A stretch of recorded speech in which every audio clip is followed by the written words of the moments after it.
हम आपको एक मासूम जानवर पर अत्याचार की एक ऐसी खबर के बारे में बताना चाहते हैं जिसमें एक डॉग ट्रेनर ने ही एक डॉग को फांसी पर लटकाकर उसकी हत्या कर दी। मध्य प्रदेश की राजधानी भोपाल में निखिल जायसवाल नाम का एक व्यक्ति पाकिस्तानी बुली ब्रीड का एक डॉग अपने घर पर लेकर आया और उसका नाम था सुल्तान। अब निखिल चाहता था कि वो इस डॉग को पहले अच्छी ट्रेनिंग दिलाए और इसलिए उसने भोपाल के एक डॉग ट्रेनर से बात की और यह ट्रेनर सुल्तान को 4 महीने के लिए अपने ट्रेनिंग सेंटर में ले गया। और फिर एक दिन अचानक इस डॉग के मालिक के पास सुल्तान की मौत की खबर आई।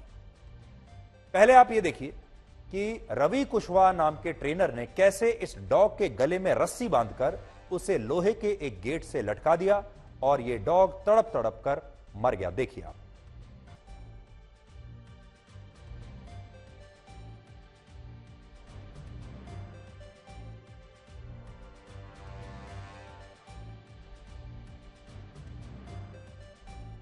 इसके आगे की तस्वीरें हम आपको नहीं दिखा रहे हैं क्योंकि आगे की तस्वीरें आपको विचलित कर सकती हैं, लेकिन अब आप कल्पना कर सकते हैं कि आगे क्या हुआ होगा।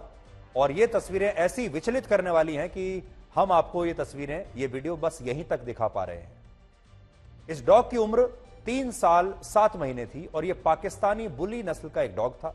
इस नस्ल के डॉग्स शिकारी कुत्ते होते हैं और ये काफी आक्रामक माने जाते हैं। ये जो डॉग है ये लगभग कुछ मिनटों तक संघर्ष करता रहा। जब इसके गले में रस्सी डालकर लटका दिया गया, कुछ मिनटों तक इसने संघर्ष किया, 6-7 मिनट तक, और उसके बाद इसने अपना दम तोड़ दिया। लोग आमतौर पर इस तरह के डॉग्स को अपने फार्म हाउसेस पर रखते हैं, खेतों में रखते हैं या फिर खुले जंगलों में रखते हैं क्योंकि ये एक शिकारी कुत्ता है। इनके देखभाल पर भी बहुत पैसा खर्च होता है और भोपाल में जो व्यक्ति इस डॉग को लाया था वो भी इसकी देखभाल पर हर महीने हजारों रुपए खर्च करता था और इससे बेहद प्यार करता था। जिस ट्रेनर ने इस डॉग की हत्या की उसका कहना है कि यह डॉग काफी आक्रामक था, इसलिए उसे सबक सिखाने के लिए वो इस पर सख्ती बरत रहा था, इसे सजा दे रहा था और इस दौरान उसकी मौत हो गई। सुल्तान की मौत के बाद डॉग ट्रेनर ने सीसीटीवी फुटेज डिलीट करके सच्चाई छिपाने की कोशिश की, लेकिन जब पुलिस उसके ट्रेनिंग सेंटर पर पहुंची तो पुलिस ने इस फुटेज को रिकवर कर लिया और वही फुटेज आज हम आपको दिखा रहे हैं और उसके ट्रेनिंग सेंटर के 3 लोगों के खिलाफ मामला दर्ज कर लिया। अब देखिए, दुख की बात यह है कि पशुओं के प्रति क्रूरता के कानून जमानती और मामूली अपराध माने जाते हैं, इसलिए इन आरोपियों को बहुत आसानी से छोड़ दिया गया, कोई एक्शन नहीं हुआ। अब सुल्तान का पोस्टमार्टम करने के लिए उसका दफनाया हुआ शव निकालने की कानूनी प्रक्रिया शुरू हो गई है और हम चाहते हैं कि सुल्तान के अपराधियों को कड़ी से कड़ी सजा जरूर मिले। जानवरों के प्रति इंसान के अपराध बढ़ रहे हैं और ऐसे में जागरूकता की जरूरत है, उससे भी ज्यादा जरूरत है सख्त कानूनों की। और जो लोग इन मासूम जानवरों पर अत्याचार करते हैं उनके खिलाफ सख्त से सख्त, कड़ी से कड़ी कार्रवाई होनी चाहिए। इसके लिए हमें अपने कानून सख्त करने पड़ेंगे और लोगों में जागरूकता भी पैदा करनी पड़ेगी। इसलिए इस मामले में जागरूकता पैदा करने के लिए सोशल मीडिया एक बहुत अहम रोल निभा सकता है। से मुझे बहुत ज़्यादा लगाव था। वो मेरा एकदम छोटे भाई की तरह, बेटे की तरह था। उस पर करीबन मैं अब तक, वो 2 साल से मेरे साथ था, 2.5 साल से, मैं उस पर करीबन 12 से 15 लाख रुपए तो खर्च कर चुका था।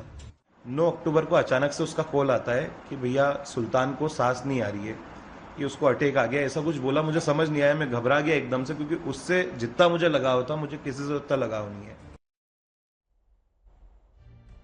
आज हम आपसे बस यही कहना चाहते हैं कि आप सब सोशल मीडिया पर हैं, आपने सोशल मीडिया पर बहुत सारे डॉग वीडियोस आप देखते रहते हैं, लोग अपने डॉग्स के साथ बहुत प्यारे वीडियोस बनाते हैं, लेकिन आज हम आपसे ये कहेंगे कि अगर आपको कहीं भी किसी जानवर पर अत्याचार की कोई घटना आपके सामने हो रही हो, किसी डॉग पर कोई अत्याचार कर रहा हो, उसका वीडियो जरूर बनाइए, उस आदमी की पहचान जरूर कीजिए और उस व्यक्ति को पूरे समाज के सामने, पूरे देश के सामने एक्सपोज कीजिए। इसलिए आप सबके हाथ में एक एक कैमरा तो होता ही है।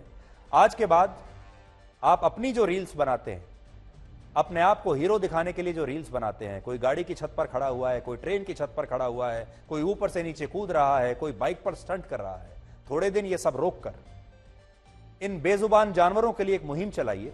और अगर आपको लगता है कि कहीं इन पर अत्याचार हो रहा है, ये दुख में है, ये कष्ट में है, इन्हें कोई मदद की आवश्यकता है, तो उसकी तस्वीर निकालिए, उसका वीडियो बनाइए